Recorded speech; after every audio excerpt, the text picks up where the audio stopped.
In this movie, we're going to have a look at what's known as the caged template. Now, it sounds more mysterious than it really is. The word caged is just an acronym for the 5 open chords that arise naturally from the way music works and the way the guitar is tuned. And those chords are, in alphabetical order, A, C, D, E, and G. Now, as we know, chords consist of the 1, 3, 5 of their scale, or the root, third and fifth. So here's the chromatic scale, which is all 12 notes. Now here's the major scale, which is that tone, tone, semitone, tone, tone, tone, semitone interval combination. And here are the 1, 3, 5s, also known as the root, third, and fifth of a major chord.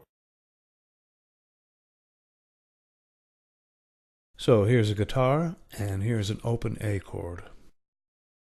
From the thin string down, we have a 5, then a 3, then a root, another 5, another root, which is the open A string, and a 5 on that open E string.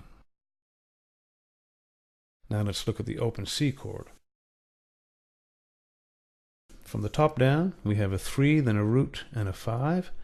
Then the same thing again, an octave lower, a 3, a root, and a 5. Let's go to the open D chord. We see the same thing. A 3, a 1, and a 5 on the top strings. Then another root and fifth on the open D and A strings. And that bass string we avoid. We can't really play that open E, but we could play a 3 on the second fret if we want. Now the good old E chord, from the thin string down, we see 1, 5, 3, 1, 5, 1. And finally, the open G chord, it reads 1, 3, 1, 5, 3, 1. And if we want, we can play a 5 on that B string instead of the 3. So the main thing to understand is that in these 5 shapes, they're just 1s, 3s, and 5s, roots, thirds, and fifths, and therefore they're all major chords. So where does this caged come into it? Well, let's look at the C chord. Its 3 constituent notes are C, the root, E, the third, and G, the fifth. So let's look at the whole fretboard now and plot out the positions of those 3 notes.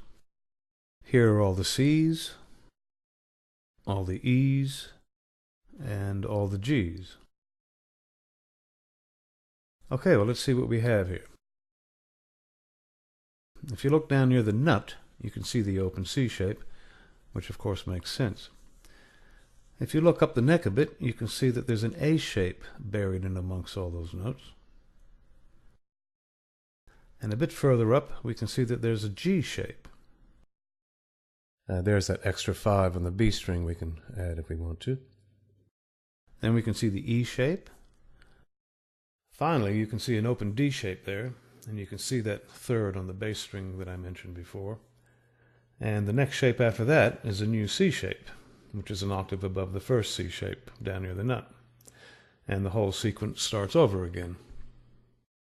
So caged, C-A-G-E-D, is the order in which these 5 open shapes march up the fretboard. Of course, C-A-G-E-D only applies to the C chord. You really need to think of these 5 letters as being in a circle, so that wherever you jump in, the order remains the same. It's just that caged is the easiest way to remember this order.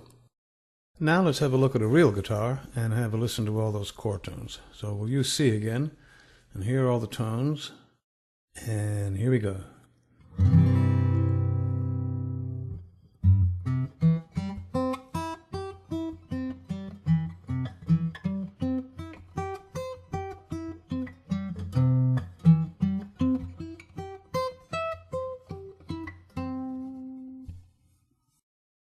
So there you go. On a guitar, that's what a C chord really looks like. Now, what about the other 11 major chords, I hear you ask? Well, they all have the same underlying template. And the best way to explain it is this. Imagine a fretboard that just keeps going in both directions. Well, that cage template will keep repeating over and over again, like this. Now, in reality, of course, the nut and the ever-shortening frets make such a fretboard impossible, But we can do this. We can keep in mind that the pattern is always there, and we can move the whole guitar along for whatever chord we're looking for.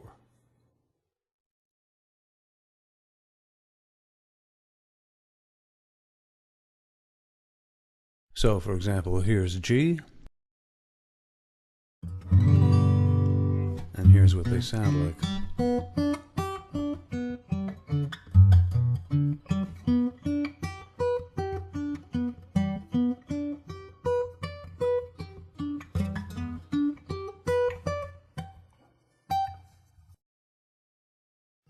And here's F, and this is what they sound like.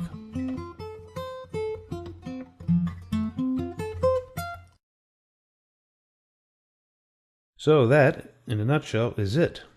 At any given moment, in any given tune, this pattern is there to guide you on your way, whether it's for chord voicings, harmony lines, melody, whatever, whether it's major, minor, augmented, diminished. The major scale, therefore chord, is the standard by which everything else is measured. So if you can see it there, crystallized as a 1-3-5s, you can keep track of everything, the whole length of the fretboard. Easier said than done, of course, but a shortcut to being able to see the whole fretboard as one long chord is the subject of my book, DVD, Plain Talk. It, and the slide rule that comes with it, not to mention the private forum, will change the way you view music and the fretboard forevermore. Now I'll leave you with an example of me playing along to a nice chord progression, thinking nothing other than this template through the Plain Talk mindset. No scales, no modes, no boxes, just following the chords and using their tones to create the part.